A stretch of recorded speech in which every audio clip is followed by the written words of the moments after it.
Welcome to Subramani. I have been running this blog and running these videos basically meant for young people wanting to invest and for some senior people also. It is not a retirement blog, but it is a lot of videos on retirement also. But largely this is about wealth creation, especially for the young investors. Now, take somebody like my daughter. She doesn't have to worry about paying forward. I mean, she doesn't have to pay anything to me. If anything, she's going to get something from me. So she does not have any compulsory expenses, which means whatever she earns, whether she earns 15,000 as an article student or whether she earns 2.5 lakhs a month as a salary, it doesn't really matter. Almost everything is available for investing. What kind of a portfolio do I suggest for such people is a completely aggressive equity fund, right? So you could, if you don't want to pick stocks and if you're very clear that you are the Swiggy type or the Zomato types and not the ones who would go to the market and buy vegetables and cut and eat, there is an index fund available for you. So you can put money in an index fund. Now, when I make such aggressive statements, people say, oh, you're being over aggressive. Why should people not keep money in debt funds? I am not saying people should not keep money in debt funds. You must keep money in debt funds. I have money in debt funds. But it is not appropriate for my daughter to keep money in debt funds because I have kept money in debt funds and that's more than enough for her, right? So, the question with portfolio management which people ask me is why I can't do portfolio management online is because I don't know you. I know markets. I know what the markets will do. I don't know what you will do.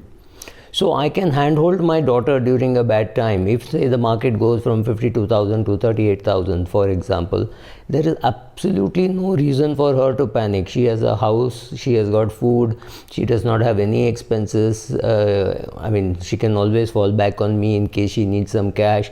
So there is absolutely no reason for her to panic, which means I can hold back her panic. I can tell her next 1 year, don't even bother looking at your portfolio. It's not going to do well, right? I am going to do that. I'm going to handhold. Now, if you think after this that having a full equity portfolio is risky, then I think something is wrong because you have to think of asset allocation in total. Who is the person? Where is the person earning from? What is the size of the income? What is the size of the expense? And what is the mental makeup of the person? All this decides asset allocation. So you don't say, oh, for a 35-year-old, how should the asset allocation be? For a person earning 5 lakhs a month, how much should the asset allocation be? It depends. Because if he is an equity trader or a forex trader or even worse, a cryptocurrency trader, I don't know whether he should be in that investment instrument at all. Should they be there or should they be only in bank fixed deposits or should they be only in other debt funds, right? Because there is risk in your career, there is risk in your life and there can't be risk in your portfolio. You need to balance everything, right? So, but if you are a professor at IIT and you are sure that you're going to get paid a salary and you're sure you're going to get a pension and you are sure that you're going to be employed till the age of 75 and you know how to create another source of income for yourself and you are giving tuitions, you're giving lectures, you're doing videos and you're getting incomes, there is absolutely no reason why you should not be 100% in equities, right? So it depends on the person to person and therefore please understand videos like this are not portfolio management advice. This is not creating a relationship between you and me as an advisor. I am not your advisor, right? So when you understand all this, you accept that you need to understand asset allocation the way asset allocation is meant to be understood, the total overall risk taking ability of the person. So a farmer may not be doing a SIP, he may be doing a lump sum and for his day-to-day expenses he may be doing an SWP because that is how his income is. His income is in a lump sum. But if you are a salaried person, you will get it every month, so therefore you do an SIP. I'm not getting into whether SIP is good or bad. I'm saying you do an SIP because you have monthly income, you say monthly rental income or whatever. You have a monthly income and therefore you do that, right? So that is so your asset allocation can be very, very aggressive, and there are people who tell me that I'm not aggressive enough because I don't recommend cryptocurrencies, I don't recommend a combination of large cap, mid cap, small cap. I don't, because that is not my style. I'm saying if you need it, if you want to do all that, if you want to pick a large cap, mid cap, small cap, debt fund, etc., you need an advisor. You don't listen to a blogger. If you want to listen only to a blogger and invest, the only thing that I will ever recommend is index fund, and I will not put my money in an index fund. I fancy my chances of picking stocks, and you have to remember that I've spent my life picking stocks, right? So I've been a broker, I've done that for clients. So having done that and now not wanting to do that, I'm not running a PMS service, but I'm telling you that if you are not the person who wants to sit and read balance sheets and things like that, there is a simple product available for you. It's called an index fund. So what should my daughter be doing? Well, till the age that she wants to retire, she should aggressively be putting money in equities. At some stage, either she develops the skill, or if she does not want to develop the skill, then she picks up an index fund, and then she keeps at it on and on till she is close to retirement. At that stage, she starts adding a debt fund to her portfolio, and I would think there would be an index debt fund by that time, and therefore she creates that portfolio at that stage and then decides how much to withdraw. Should she not invest in debt instruments at all? I think so, simply because if she does build an equity portfolio, she will have dividend income, and that dividend income will be something which she does not actually need, because she will also be having a salary income or business income, whatever. She's not going to remain idle for the rest of her life. She is going to create that kind of an income. So having created a main income from which you are going to live and from which you are going to spend, your investment income should not be realized at all. I mean, it is ideally in a growth option in a mutual fund, or if it is in direct equity, she will get the dividend, and that dividend should get reinvested. This is how her portfolio should be. Now, there are some people who feel that it can be more aggressive, it can be direct equity, agreed, but direct equity only for a person who is interested in direct equity, right? So, if I am interested in direct equity, maybe I will look after her portfolio for another 10 or maybe even 20 years. But after that, she has to either develop the skill or the taste or the fact that you are happier putting money in an index fund and going on your trips and picnics and travel and things like that. Yes, you have the luxury of doing it, so you should do it. If you don't want to do it, then it's a different thing, but you can do it. Can do it does not mean must do it, right? So people need to understand the difference of how you deal with your life. Now, there are some people who believe that I should not be giving such an aggressive strategy on my channel. Please understand, I am not suggesting this strategy for you.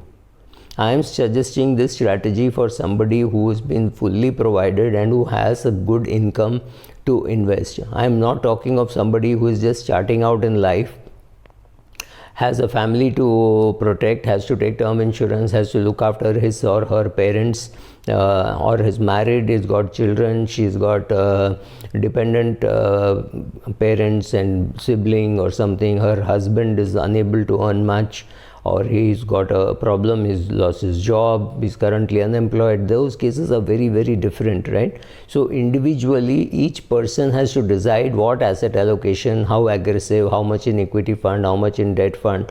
What about somebody who doesn't even know equity? Would I ever suggest such a aggressive portfolio? Answer is no. So personal finance is a lot about you as a person. It is about finance and it is about your family, because I don't know why we call this personal finance. It is not personal finance, it is family finance. So if you are not there and there is a family which is dependent on you, you need a term insurance. But if you are a young person, man or woman, your parents are very well off, your grandparents are going to give you gifts throughout your life, you're going to inherit a few houses in few metro cities of this country, there is absolutely no reason why you should not have a very, very aggressive equity portfolio. Now, somebody can also twist it on its head and say, look, this girl is anyway going to inherit a lot of money. She's the sole, beneficiary of your portfolio or your wife's portfolio or your parents' portfolio. So, why can't she put all the money in debt and find security in that? Perfectly all right, perfectly fine argument. I've had that argument with another friend of mine whose daughter is likely to inherit something like 50 crores of a portfolio and a couple of houses, etc. So I can't go and tell her, if you don't do 5,000 rupee SIP, you can't retire, right? So I told her, you invest in experiences, you have fun, you do all this, also save money. Because some of us save money and we enjoy watching the money grow, right? So it's not about, I don't think it's a sacrifice that I'm investing, right? I think it's fun investing when you see your portfolio grow. Maybe it is addicting, but it is fun.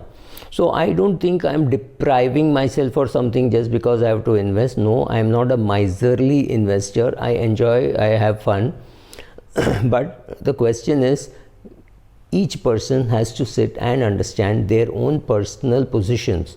At 20, you may have a very aggressive portfolio. At 60, you may have a very conservative portfolio. And I know people who at 60 have very aggressive portfolios saying, look, my kids don't need it and I have already protected myself. I had written about a friend of mine on Twitter. He has expenses of only 10 lakhs a year and he estimates he will live for another 25 years. He's 65 years currently. So he says, look, 2.5 crores in the ultra short bond fund plus short bond fund in a growth option is perfectly all right for me. That's more than enough for my life, assuming the same 10 lakhs continues.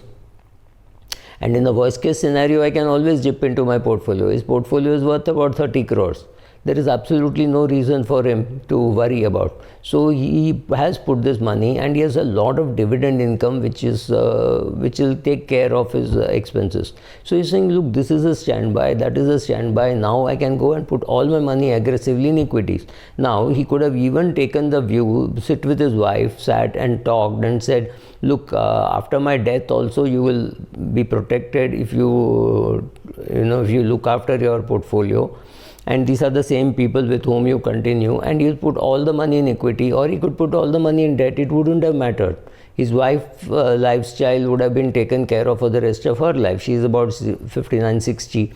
So another 30 years, his portfolio is a permanent kind of a portfolio. Nothing can happen. And like he said, a portion of it I have secured with ultra short bond fund and short bond fund. I don't expect anybody to take any risk in these funds, and I will be able to do an SWP whenever I want. He has just done this, so 3 years from now. So instead of withdrawing from 2021, if he starts withdrawing from say 2025, she will have enough income for the rest of her life. So that protection is available, and therefore there's risk. I call this equity plus cash insurance portfolio. So you can create each different types of portfolio. You have to decide what is good for you and what you like. Thank you.